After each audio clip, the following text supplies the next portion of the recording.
Hello, friends! In today's episode, I will tell you a story that happened in the 2000s with one boy who came to his grandparents' village for the summer holiday. This is what he told us. I lived with my grandparents in the village. I remember one night when a wild lynx ran into our house. Everyone in the house was sleeping, and suddenly my grandfather and grandmother woke me up. They said that someone was in the attic, probably thieves. They asked me to go into the porch and close the door. My grandfather took the pitchfork and climbed the stairs to see who was upstairs. My grandmother and I were very scared as we thought that there were thieves or bandits in the house. We were sitting and waiting. We heard how my grandfather walked in the attic and suddenly his steps stopped. A minute later, we heard a creak of the ceiling. My grandfather returned. If there were no screams, then everything was fine. We opened the door to let him in and he said with a smile, "A big, beautiful lynx has come to our house." My grandfather didn't throw her out. He said that she would leave in the morning herself. In the morning, my only goal was to see the lynx. I decided to feed her. Although I was strictly forbidden to go into the attic alone, I woke up before everyone else, went to the kitchen, cut a large piece of sausage, and poured milk in a saucer. Having removed the hook from the door, I went on tiptoe into the attic.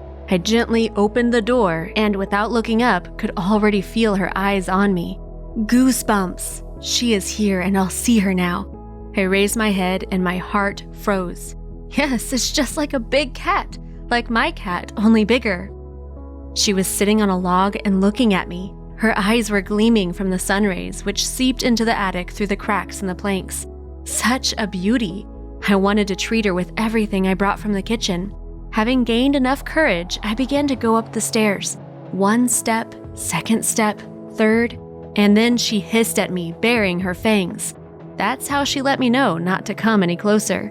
I laid down the saucer and put the sausage close to it on the floor and slowly started to move back.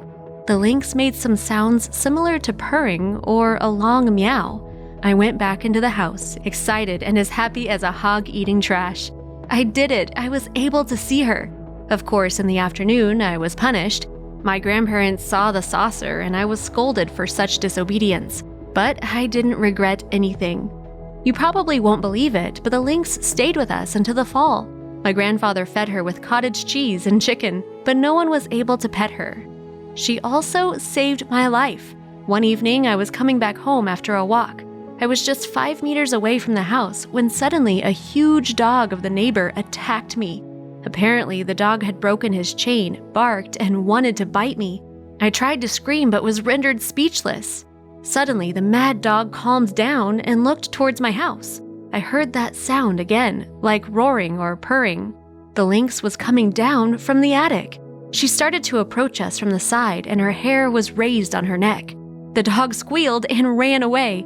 The lynx was following the dog until it ran inside its own home.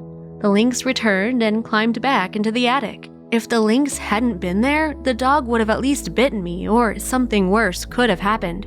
In the fall, I left for the city because I had to go back to school. My grandfather said that after my departure, the lynx disappeared and no one saw her again. Only now, after many years have passed, I understand why she came to us. At the time, the shooting of lynxes was allowed in our area. Apparently, she ran away from the hunters and decided to hide in our house. That was our amazing story for today. Thank you for watching until the end. Don't forget to subscribe to our channel and click like. You can also press the bell icon if you don't want to miss our new videos. I wish you all the best.